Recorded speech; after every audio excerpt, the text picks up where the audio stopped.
Hace muchos años, alguien que ya la gente olvidó, se llamaba Ernest Henry Shackleton. Es un apellido irlandés. Era de estos exploradores irlandeses en la época esta era heroica de las expediciones a Antártida, cuando el hombre quería explorar estos linderos que eran mucho más distantes. Y cuando Shackleton había sido forzado a salir y dejar su búsqueda en el Polo Sur, dejó a muchos de sus hombres en una isla. Esa isla era la isla Elefantes. Y les prometió que iba a regresar por ellos, que en algún momento iba a regresar. Así que estos hombres quedaron en el hielo, en el Polo Sur, en un lugar inhóspito, esperando el retorno de su jefe, esperando el regreso de su jefe que les había prometido que no les iba a abandonar y que iba a regresar. Tratando de hallar la mejor manera de hacer el viaje, trató de regresar por sus hombres para cumplir la promesa y fracasó. Lo intentó 2 veces y de nuevo fracasó. El hielo estaba entre ellos, la isla estaba distante y no se podía acercar a ella. Y él les había prometido regresar. Y no pudiendo llegar, no tenía tranquilidad en su vida. Y aunque la temporada era una temporada de un clima adverso, y aunque le habían dicho que era imposible que él pudiera llegar con un pequeño barco que él tenía por la barrera de hielo, que era muy gruesa entre ellos, lo intentó de nuevo, la tercera vez. No era el momento adecuado según el clima y la temporada del año.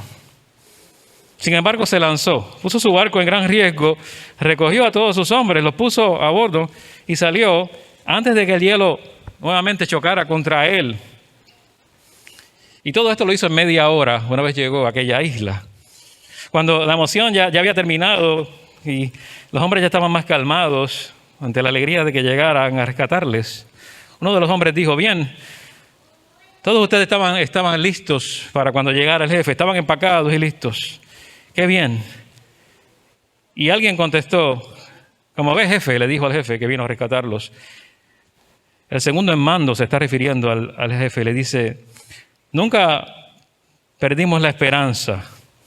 Nunca perdimos la esperanza. Y el segundo en mando, cada vez que veía que se disipaba la neblina, le decía a los hombres: tienen que enrollen sus bolsas de dormir, los sleeping bags, enrollen su equipo, enrollen sus bolsas de dormir, porque el jefe puede llegar hoy. Enrollen todo lo que tienen y prepárense porque el jefe puede llegar hoy. El rescate puede llegar hoy. Aquel que esperamos puede llegar hoy. Y cuando miramos esto a la luz de la Biblia y en la palabra del Señor, Jesús prometió un regreso, un retorno. Jesús prometió que iba a regresar y hasta el momento del final de su ministerio, Jesús comenzó a enseñar a los discípulos sobre el fin de los tiempos. Y ese fin de los tiempos habla también de su regreso y de su segunda venida. Y en ese momento los discípulos no entendieron completamente todo lo que Jesús les estaba diciendo.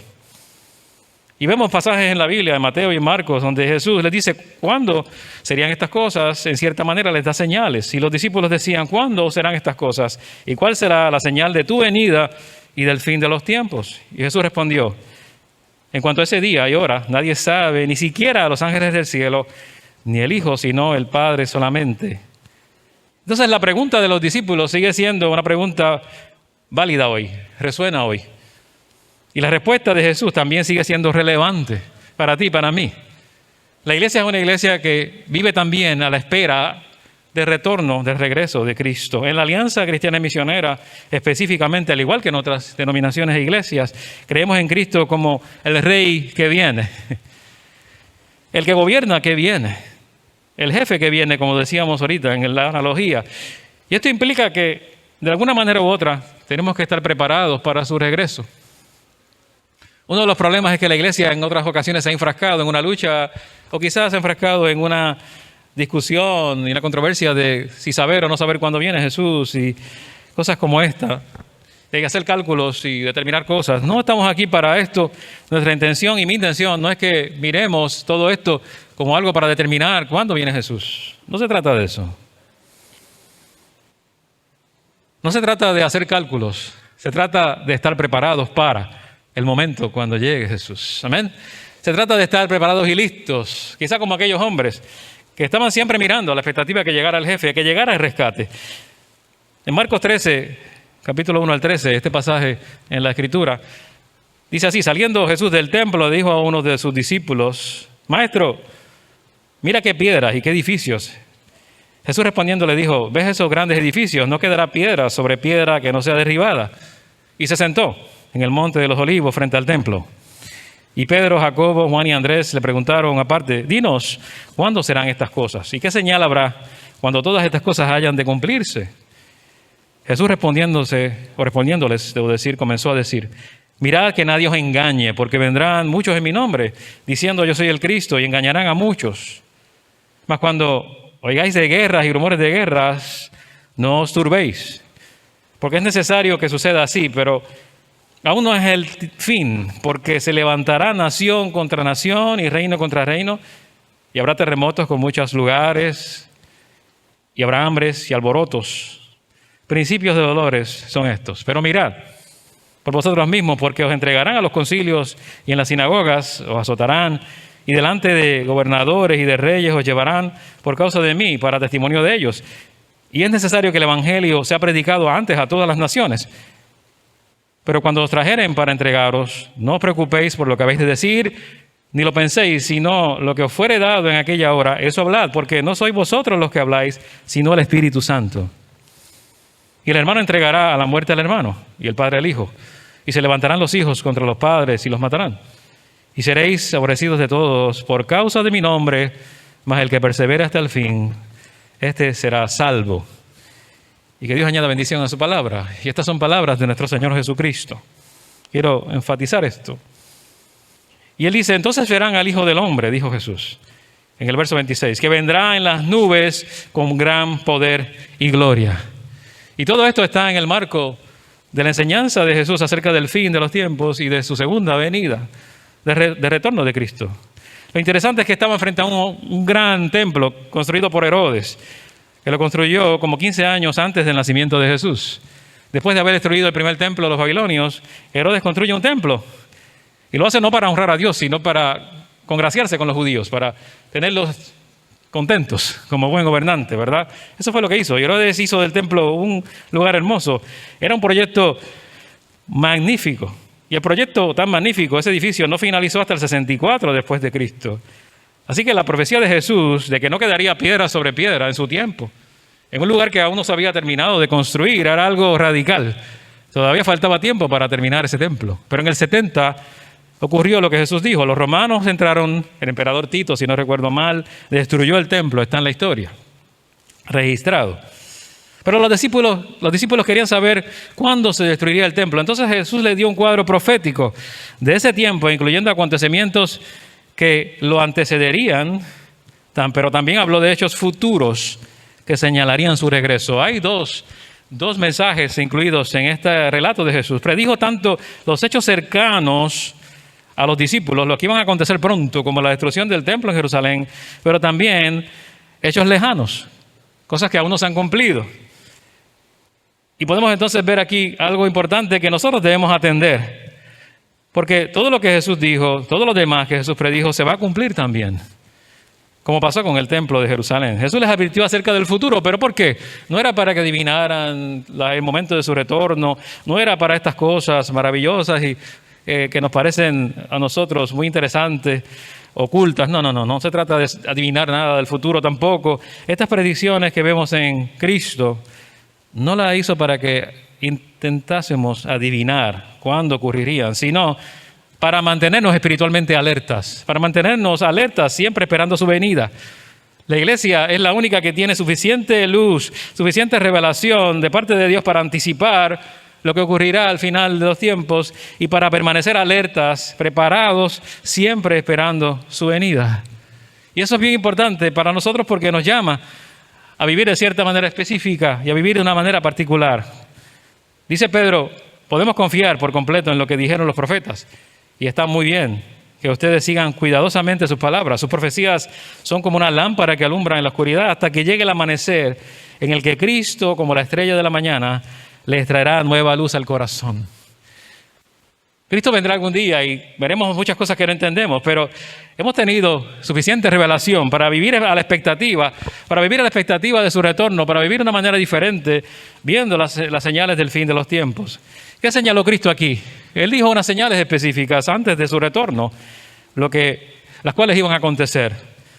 Primero dijo que habrían falsos cristos y falsos profetas. Vendrán muchos que usando mi nombre dirán yo soy y engañarán a muchos. Eso Jesús ya enfatizó. Habrá mucha gente trayendo mensajes falsos y cuídense de los falsos profetas. Habrá ovejas, ¿verdad?, que no son realmente ovejas. Vienen disfrazados de ovejas, pero vienen con una actitud de lobo en realidad. Y vamos a ver sus frutos, y sus frutos dirán si son o no profetas reales, y realmente Dios está hablando a través de ellos. Porque no todo el que me dice Señor, Señor, dice la Biblia, entrará en el reino de los cielos, sino el que hace la voluntad de mi Padre que está en el cielo. Y eso está pasando hoy día. Muchos dirán Señor, Señor, y podemos ver tal vez personas haciendo muchas cosas, pero no todos realmente vienen en nombre del Señor. Y en cada generación, vamos a ver esto, en cada generación va a ocurrir, de alguna forma u otra van a llegar falsos profetas y gente diciendo que Jesús está aquí, que el Mesías está allá, o que ellos mismos son el Mesías. Pasó en el tiempo, en los 70, con Jim Young, pasó con David Koresh, ha pasado con muchas personas que han dicho ser Mesías y han traído estragos a la vida de muchas personas. Entonces, nuestra preocupación no es eso, no debe ser necesariamente eso. Sí, identificar a los que vienen con mensajes falsos, pero Jesús siguió añadiendo señales y luego dice, vendrá también, lo segundo, guerras y rumores de guerra. Cuando sepan de guerras y de rumores de guerra, decía Jesús, no se alarmen, no se alarmen. Es necesario que esto suceda, pero no será todavía el fin. Se levantará nación contra nación y reino contra reino. Decirlo en estos días pues, nos pone a pensar quizá en los conflictos de hoy. Los conflictos en la frontera, en Ucrania o Rusia. Pero si estuvieses en otro tiempo, pensarías en Alemania, pensarías en la Alemania nazi, pensarías en otro imperio, en alguna otra situación, en Vietnam, en Corea, en todos estos conflictos. En cada momento de la historia han surgido guerras y rumores de guerra. Y lo curioso es que desde el 1945 el hombre tiene la capacidad de destruir a toda la humanidad con las armas de destrucción masiva. Y hemos pasado por 2 guerras mundiales. Entonces, ¿cuál es la reacción de la iglesia ante esto? Bueno, Jesús ya dijo cuál debe ser nuestra reacción. No se alarmen. No se alarmen. Todas estas cosas tienen que acontecer. Es necesario que veamos algunas de estas cosas tal vez, o que sepamos de ellas, aunque sea a la distancia. Y Billy Graham dijo, no dejes que los titulares de los periódicos te asusten, porque Dios está en su trono todavía. Dios está allí controlando todo el curso de la historia. Dios está controlando el hilo histórico. Dios está siendo lo que Él es, Dios soberano, controlando la historia. El llamado a nosotros es estar preparados para el retorno de Cristo. Hayan guerras o rumores de guerra o no, existan o no existan, haya tensión o no haya tensión de conflictos entre naciones. Tenemos que prepararnos no solo para la guerra, no solo para eso, prepararnos para el retorno de Jesús. Y eso nos llama a vivir de otra manera, porque no estamos para predecir, sino para prepararnos. Y lo otro que Jesús menciona son los desastres naturales. Y lo vemos en este pasaje también en la palabra del Señor. Versículo 8. Habrá terremotos por todas partes, también habrá hambre, y esto será apenas el comienzo de los dolores. Lo que está diciendo Jesús, mírense, cuando ven estos eventos, no se sorprendan. Cuando ven estos eventos, saben que el Señor está a la puerta, saben que está más cercano el tiempo de retorno de Jesús.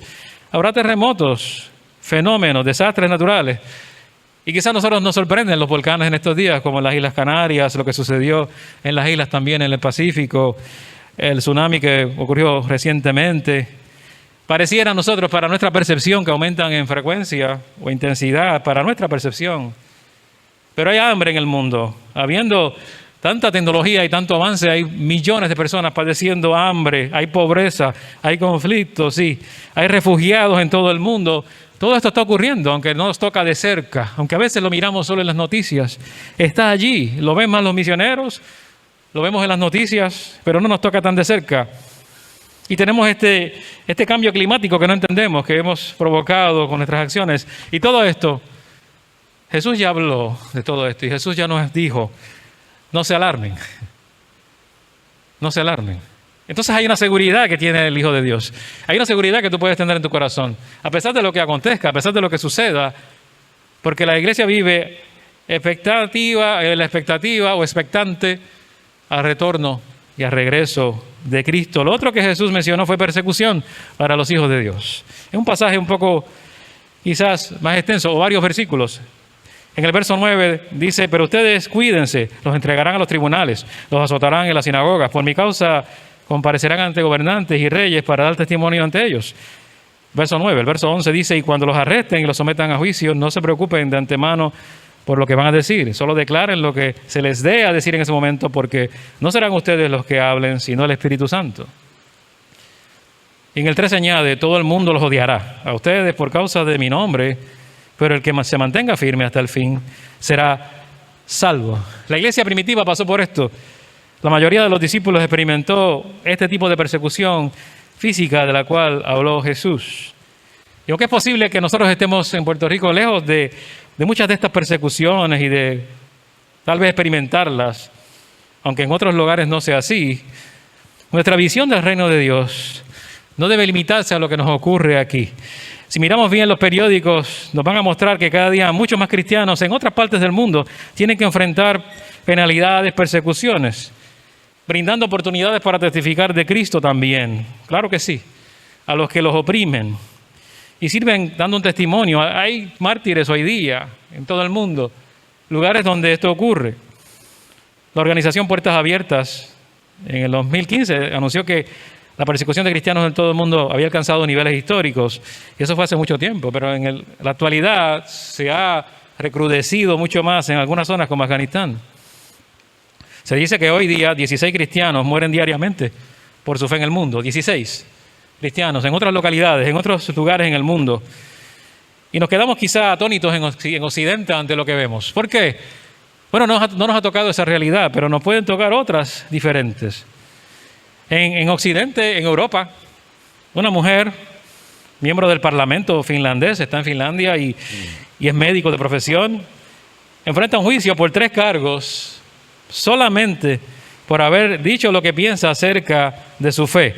Le han acusado de agitación étnica, de discurso de odio, y está siendo juzgada ante un tribunal solo por haber dicho lo que cree acerca de Jesús y ser vocal, ser alguien que expresa su fe públicamente. Así que hay persecución de muchos tipos, pero de eso nos advirtió Jesús hace 2000 años. Eso puede ocurrir. Entonces volvemos, no dejes que los titulares te sorprendan, porque Dios sigue en el trono. Porque el que se mantenga firme hasta el fin será salvo, dice Jesús. ¿Qué es eso de mantenerse firme hasta el fin? Aquellos que son cristianos, que se mantienen firmes, no creyentes tibios, que en cierta manera permanecerán siendo firmes al Señor, mantendrán la fe en medio de la persecución. Esa es la evidencia de que tienen una salvación genuina. Esa es precisamente la evidencia de que han creído en el Señor. Mantienen la fe en medio aún de la persecución y todo lo que Jesús dijo. Lo otro que sería señal del fin de los tiempos sería el acceso al evangelio global. Entonces nosotros tenemos que mirar si estamos en un tiempo como este, porque Él dijo: pero primero tendrán que predicarse el evangelio a todas las naciones. Estamos considerando todo esto porque en los 40 días de oración tenemos que despertar al retorno de Cristo. Dice el tema de esta semana, en este tiempo de oración, despertar al retorno de Cristo, despertar al hecho de que Cristo va a venir. Y pensemos que tenemos en esta realidad nuestra actual de una pandemia del COVID-19, de una situación global, lo que yo veo es que se ha acelerado la presencia de la iglesia. Se ha acelerado la presencia de la iglesia aún en las redes sociales, en los medios de comunicación, en la internet. Me atrevo a decir que Dios está utilizando esta crisis para el avance del evangelio, aunque no lo veamos. Porque no había esa presencia antes de esta crisis salubrista, pero Dios está usando aún esta situación para que el evangelio llegue donde no pensamos que podía llegar. Vi en esta semana la foto de un miembro de una tribu en África, en Swahili, con un celular, ¿verdad? Y tiene acceso a internet. Y cuando tú ves esto, ves cómo va llegando a tribus lejanas el mensaje que daba mucho trabajo llevarlo allí físicamente. Dios está haciendo algo que no esperábamos que ocurriera en medio de nuestra emergencia de salud. Y lo otro que dijo Jesús: habrá destrucción de la unidad familiar. No sé si se han fijado, pero hay una tendencia a esto global. Lo que era el matrimonio tradicional se está abandonando por otras definiciones. Lo que era la unión matrimonial, según los estándares bíblicos, se ha ido redefiniendo. La manera de establecer familia está siendo trastocada. Y hay violencia intrafamiliar también. Dice allí, el hermano entregará la muerte al hermano y el padre al hijo. Los hijos se rebelarán contra sus padres y les darán muerte. Hay violencia intrafamiliar. Hoy día la vemos. Pero podría ser que en algún momento sea más severo que ahora el problema. Pero sí ha ido en aumento, sobre todo en medio de esta emergencia. En todos los países de Latinoamérica buscan las noticias y desde 2020 hasta ahora hagan el ejercicio, van a ver aumento de violencia intrafamiliar. En España, en casi todos, ayer vi Chile, Colombia, Perú, Argentina, México. En Puerto Rico no se dice mucho, pero también existe. En los medios no se habla así. Se habla muy poco. En otros países se dice claramente, hay un aumento de violencia. Necesitamos entonces entender que posiblemente estamos viendo esto delante de nuestros ojos, lo que Jesús dijo. Entonces, hay un llamado a que Cristo venga a reinar en medio nuestro. Hay un llamado a que Cristo venga a ser nuestro Rey. Hay un llamado a que hoy, en el presente, Cristo venga a reinar en mi corazón. Cristo venga a reinar en mi familia. Cristo venga a reinar en mi matrimonio. Cristo venga a reinar en mis relaciones. Esperamos a un Rey que viene futuramente. No sabemos cuándo, pero las señales nos dicen que puede estar cerca, tocando a la puerta. Pero Jesús también dijo, yo estoy a la puerta y llamo, y el que abre su corazón, yo entraré a Él y cenaré con Él y Él conmigo. Jesús también puede llegar hoy a tu vida, y el reino de Dios se puede manifestar en tu vida hoy. De esa manera, hay algo en teología que suena un poco a veces contradictorio para nosotros y difícil de entender. En teología se habla del ya, pero todavía no. El ya, pero todavía no. Ya el reino está aquí, pero todavía no se ha manifestado en toda su grandeza. Ya el reino está aquí, pero aún faltan cosas por cumplirse. Ya el reino está aquí y Dios quiere hacer cosas contigo hoy y cambiar tu vida, transformarla, hacer una vida distinta, transformarte a ti y a tu realidad. Pero hay algo que se van a cumplir después, cosas que se van a cumplir en el futuro. Entonces, ¿qué sabemos? Y vamos a centrarnos en lo que sí sabemos. ¿Qué sabemos acerca de este retorno de Cristo, de su venida? Sabemos que su regreso es inminente. Es inminente. Debemos estar preparados. La Biblia dice, miren que vengo pronto. Traigo conmigo mi recompensa y le pagaré a cada uno según lo que haya hecho. El que da testimonio de estas cosas dice, sí, vengo pronto. Amén. Así que es inminente. No podemos vivir pensando que esto nunca va a ocurrir. Podría ocurrir en nuestro tiempo de vida. Podría ocurrir en nuestro tiempo de la historia de la humanidad. Segundo, será personal. Va a ser algo personal. Dice la Biblia y reseña Hechos, que Jesús les decía a los discípulos galileos, ¿qué hacen aquí mirando al cielo? Este mismo Jesús que ha sido llevado de entre ustedes al cielo, vendrá otra vez de la misma manera que lo han visto irse. Decían ángeles, debo decir, a los discípulos. Ellos vieron a Jesús ascender, pero le decían, ¿qué hacen mirando al cielo estos ángeles? Le decían a los discípulos, miren que Él va a regresar, Él va a volver. Así que tienen que seguir, tienen que continuar creyendo y tienen que seguir confiando y tienen que seguir adelante llevando este mensaje de esperanza. Cristo va a regresar. Tercero, será visible. Será visible. Dice la Biblia, al verlo caí a sus pies como muerto, pero Él poniendo su mano derecha sobre mí me dijo, no tengas miedo, yo soy el primero y el último. Eso fue a Juan en Apocalipsis. Y la Biblia dice que todo ojo le verá. Así que esto será visible. No va a ser un evento oculto, no va a ser un evento escondido, algo espiritual solamente que nadie va a ver, no, se va a manifestar de forma visible. Y tercero, será premilenial. Nosotros en la Alianza tenemos una visión premilenial del retorno de Cristo en doctrina, que antes de que se establezca el milenio que la Biblia presenta en Apocalipsis, Cristo va a regresar a la tierra, a un reino de 1000 años, un reino de paz, un reino con Cristo sobre la tierra, reinando sobre cada uno de sus hijos. Y esta es nuestra bendita esperanza. Debería impulsarnos a una vida distinta. Debería impulsarnos, si somos creyentes, a una vida santa. Debería impulsarnos a una vida de entrega. Debería traer cambio a nuestra vida. Debería traer esa expectativa que a veces podemos dejar de lado, que a veces podemos olvidar. ¿Y qué podemos hacer entonces? Lo que podemos hacer. Bueno, primero, lo que vemos en la palabra de Dios no debe provocarnos temor. A veces estas líneas, esto que leemos, estos versos en la Escritura, a algunos le provocan temor. Lo que debe crear es actitud de esperanza. Lo que debe crear es una actitud de expectación. Lo que debe crear es una actitud de mantenernos firmes ante el regreso de Cristo. Estén alerta, vigilen, porque ustedes no saben cuándo llegará ese momento. Jesús lo dijo de muchas formas, hay que estar preparado de distintas maneras. Por lo tanto, entonces manténganse despiertos, dice la Biblia, porque el dueño va a regresar. No saben cuándo volverá el dueño de la casa, si al atardecer o a la medianoche o al canto del gallo, dice Marcos 13:35. Hay un llamado en la Escritura a mantenerse despiertos. Hay un llamado en la Escritura a mantenerse alerta. La palabra allí en griego significa permanecer despierto precisamente, estar alerta al retorno de Cristo, estar despierto y listo.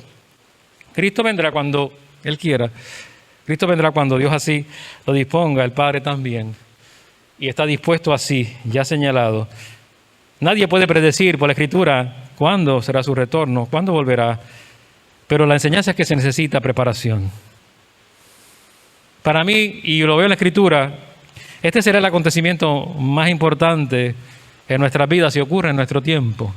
Y será ese acontecimiento más importante en la historia. Después de la primera venida de Cristo, cuando vino a morir en la cruz y resucitar, este será el evento más importante. Entonces Dios te llama a vivir a la expectativa. Y te pregunto si crees realmente que Jesús puede venir hoy. Te pregunto si realmente Jesús puede llegar en tu tiempo de vida. Y vives en esa misma expectativa. Te pregunto si estás listo para eso, si vives tu vida con la conciencia de ese momento, de que Él puede venir en cualquier momento y puede llegar hoy y puede llegar ahora. Entonces, estoy utilizando mi vida, mi tiempo para honrar a Dios. Estoy utilizando todo lo que tengo, mi fuerza, mis talentos, mis dones, para honrar a Dios, para estar preparado para verle cara a cara también. Estoy viendo la urgencia de la Escritura, de que yo me entregue más a Él. Finalmente, ¿verdad?, ante el anuncio de Jesús, podríamos nosotros decir en el día de hoy, como dice Juan en Apocalipsis, amén, ven Señor Jesús. Amén, ven Señor Jesús. O tengo mis reservas, o estoy muy preocupado, o pienso que no sería un buen día que Jesús viniera, porque no estoy preparado.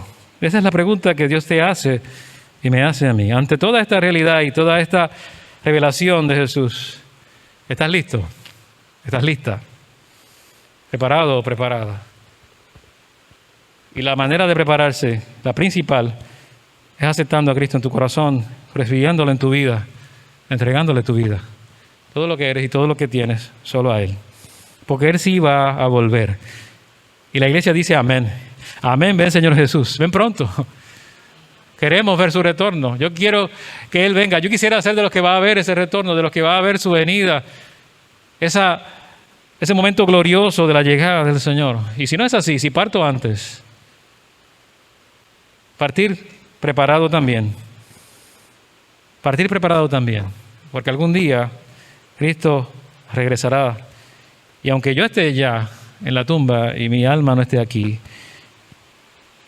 sé que hay seguridad eterna en Cristo Jesús. Habrá una resurrección de todos. Eso lo vemos en la Escritura. Habrá una resurrección. Esa es la esperanza nuestra, la de la resurrección. No importa que yo muera hoy. Hay esperanza de resurrección en Cristo Jesús. Él lo demostró al salir de la tumba. Y Él dice, el que cree en mí tiene vida eterna. El que cree en mí tiene vida eterna. Y no irá a la condenación. Jesús dijo que Él es la resurrección y la vida. Yo soy la resurrección y la vida, dijo Jesús. El que cree en mí, aunque esté muerto, vivirá. El que vive y cree en mí no morirá eternamente. Esas son las palabras de Jesús. Por eso, aunque nos duele la partida de nuestro hermano Francisco Martínez, albergamos la esperanza de la resurrección y vida en Cristo. Hay un pesar, tal vez, hay cierta tristeza ante la separación, sí, hay duelo, pero hay esperanza de resurrección y vida eterna para Él y para todo aquel que cree en Cristo y para todo el que ha depositado su confianza en Cristo Jesús. Esa es la esperanza y el llamado. Pero al ver las señales de los tiempos y al ver lo que Jesús dijo, entonces somos llamados a estar listos. Te invito a orar. Te invito a tener un momento de oración y ir al Padre. Y vayamos al Señor. Y solo te invito a que pienses en tu corazón, ¿realmente estoy preparado? ¿Realmente estoy listo para el retorno de Jesús? ¿Realmente estoy listo para el día en que vaya a partir de este lugar? Y bueno, te damos gracias porque nos das esperanza, nos brindas en medio de toda esta revelación de las señales del tiempo del fin, de la enseñanza que dejaste a los discípulos. En medio de todo esto, que para muchos puede parecer confuso, o para algunos como un acertijo, al que hay que tratar de descifrar. No, lo que vemos aquí es el llamado a estar preparados para tu venida, Señor. Lo que vemos es la oportunidad de estar preparados para tu retorno y estar preparados también para el momento en que nos toque, si así sucede, enfrentar la muerte física. La Biblia sí nos muestra que somos pecadores, pero te damos gracias, Señor, porque aunque somos pecadores, la Biblia nos dice que tú nos das vida eterna en Cristo Jesús. Que el regalo de Dios es vida eterna en Cristo Jesús, Señor nuestro. Que hay vida y esperanza y resurrección. Que hay esperanza eterna y que también tú quieres reinar hoy en nuestras vidas y traer esperanza a nuestro corazón hoy y reinar en medio nuestro, en medio de nuestras realidades, en medio de nuestras situaciones y luchas, en medio del sufrimiento que pueda haber. Tú quieres venir a cambiar esa realidad hoy y hacer todo nuevo, como lo has hecho con tantas personas y en tantas vidas, transformando el ahora y dándonos una esperanza futura en Cristo Jesús. Queremos, Señor, como iglesia, vivir a la expectativa. Queremos vivir a la expectativa, activos en tu obra, enfocados en tu reino, entregados a ti, Señor, viviendo una vida santa también, con la ayuda tuya y de tu Espíritu Santo. No es nuestra fuerza, sino las tuyas, en el nombre de Jesús. Por eso te pido que bendigas a cada hermano y hermana, a cada uno de los que están aquí en esta iglesia hoy, y los que están escuchando en las ondas radiales, y alguno, o algún hermano que haya quedado en el hogar. Pedimos, Padre, que tu reino se manifieste en sus vidas. Padre, que tu presencia se manifieste en cada una de sus situaciones. Que puedan experimentar el gozo que tú traes por la salvación que nos das. Que tengan vida nueva. En el nombre de Jesús. Y que quites el temor, porque tú nos has dicho, no se turben, no tengan miedo. Estamos seguros en ti, Señor. Gracias por tu palabra. Gracias por lo que nos trae, Señor, por lo que has dejado en tu palabra, por la esperanza eterna que nos brindas en Cristo Jesús, en quien oramos. Amén.